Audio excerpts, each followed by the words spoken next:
Hello, salespersons of all makes, models, and brands. My name is Chance, and welcome to another episode of the Sales Bible.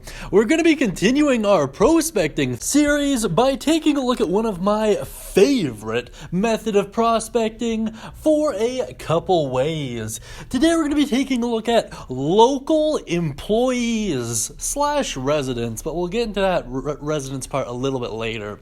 The price point is between $0 and $20. You'll basically have to remake that $20 payment probably twice, maybe 3 times, depending on where you're located. And I'll get into why that is in a little bit here. The time commitment is going to be about a half-hour setup, and then the daily time commitment is going to be about an hour until you feel satisfied. Usually you're going to want to do this, I want to say once every 3 to 4 months, give or take, but we'll get into why that is in a little bit here. So what does it mean to prospect local employees and residents? Well, it's basically you going business to business and to an extent apartment building to apartment building, essentially presenting a letterhead saying that as thanks for you living in this vicinity or because you work within vicinity of the dealership, you gain access to special programs, rebates, discounts, etc., which isn't technically a lie, and I'll get into why that is in a little bit here. Before I do, let's take a look at some advantages and disadvantages. So the advantages is it lets you target specific groups of people. By this, what I mean is, let's say you want people with really good credit, right? You got to think logically. Where are those people likely to work? Well, it's safe to assume that a lot of people who work at banks would have immaculate credit and approval really wouldn't be an issue. If you want people with money, go to an accounting firm. Things of that nature. You can very clearly select your audience, which is really, really good to have that kind of control over what kind of customers come to you. Another great point, people will likely have stable income.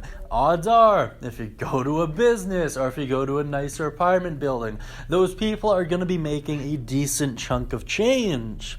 You also gain the access of name recognition. If they see your name on all these letterheads, if they meet you in person, they're going to start recognizing you, which means they're going to start trusting you. You'll also gain long-term benefits. By this, what I mean is people are going to have you in the back of their head. They're going to talk to your friends about you. They're going to go to you and ask you just because they've seen that letterhead and they just want a good deal. A lot of people will be very curious. Now let's get into some disadvantages. As much as I hate to admit it, it can lead to spam. I've never had this happen to me personally, but it is something worth considering. A good way around this is to just use a text service instead of your actual phone number. There's a ton of great ones out there. Some of them are apps, some of them are desktop based. I typically prefer a desktop based one called Text Now. It's really great. I've been using it for years, really love it. Another disadvantage is it can lead to heat from other salespeople. They're just not going to like what you're doing, especially when you start getting results. This is just something you're going to have to learn to cope with as you become more successful. And thirdly, it can take you away from the dealership. This is another one of those prospecting methods that actually require you to leave the dealership for an extended period of time. While this isn't always a bad thing if you can do it on your off shift, the last thing you want is a customer showing up while you're away. So how do you do it exactly? Well, let's break it down. The first thing you're going to need to do is type up some kind of a letterhead. Usually mine reads, hello, or dear apartment building, whatever, or dear business and then team. So like dear let's say Badger and Badger law firm team, my name's Chance. I've recently taken over the community manager position at XYZ dealership. I just wanted to canvass the area and let you guys know that just because you live so close or work so close in relation to our business, we provide you with special incentives and community bonuses. Naturally, this is something to run past your managers. I never put numbers on that sheet just because the amount of gross you have varies from unit to unit, but just run it past your managers. Be like, hey, if I can get people in using this prospecting method, can we give them like $100 off? Can we give them like $200 off? What can we do for these people? As we all know, deals are very much in the eye of the beholder in terms of how good or bad they are. So you can kind of play around with that as you see fit. So essentially you'll walk in with this letterhead. This is a business example. So you'll walk into a business with the letterhead. You'll say, hi, can I speak with your manager?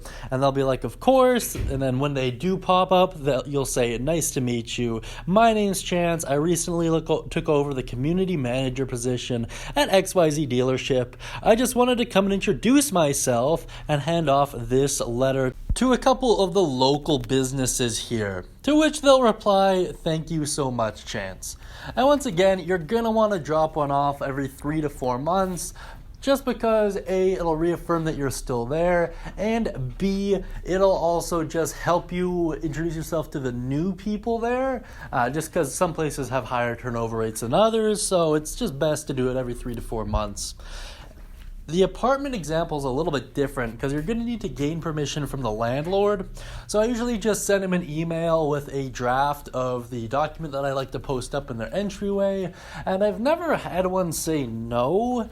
It's just very official. Once again, if you're curious about kind of like how to write these things, what you want them to look like, I can do a video on that in the future. Just let me know if that's something you might be interested in. In any case, let's get into some tips here. So as always, with all these prospecting videos, the tips are kind of similar. Tip 1, be nice, be friendly, be presentable, and be professional. These are all things for an ideal car salesman, and these are all a great way to build trust. Secondly, have a game plan. What I mean by this is make sure that it's easy for the customer, make sure they know the next couple steps. I usually say something like, if you're interested, feel free to text this number here and use this code so I know exactly where you're from. Always apply codes to all of your prospecting methods. It's just a great way of keeping track of them on an analytical level, and we'll get into that a little bit more later. Also, just do a quick Google search on Google Maps for local businesses in the area and local apartment buildings in the area. From there, as soon as you know what's around, you can kind of suss out and select your target market from there, whether it's professionals, whether or not it's young people, just whoever you jive best with. Now let's get into a couple ways to change up your approach here. The first is just use swag. Once again, I really like lanyards. I've had a lot of success with lanyards in the past. They're cheap, people need them, people see them every day, and it connects them to the vehicle, right? So it really just helps you out in a variety of ways. Bring a clipboard with you. I love clipboards. Once again, they're just very professional, very sleek, and they show that you're there to do a job, you know? It just lends that air of credibility to you.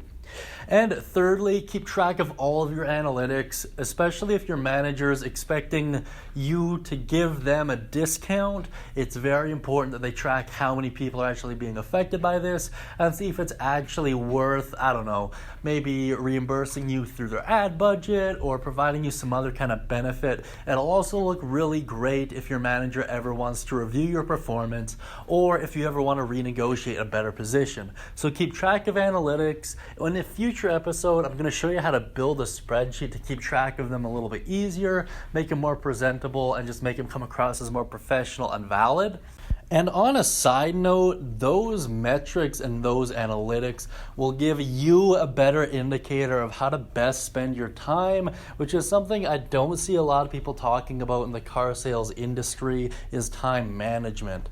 So if you can actually graph it out, if you can actually see, okay, X number of clients come a month from this way, X number a month come from this prospecting method, what is the best way to spend my time, effort, and resources? It'll just help put you in a better position in the long term. And not to mention, should you ever get a job at another dealership, you can show them these metrics and you can verify them kind of during the interview stage, which is just super beneficial. That being said, guys, if you have any ideas, any word tricks, any interesting concepts, or any ways to improve this prospecting method, please put it down in the comment section beneath. I really do appreciate it. That being said, I hope you all have a wonderful day, and as always, happy selling.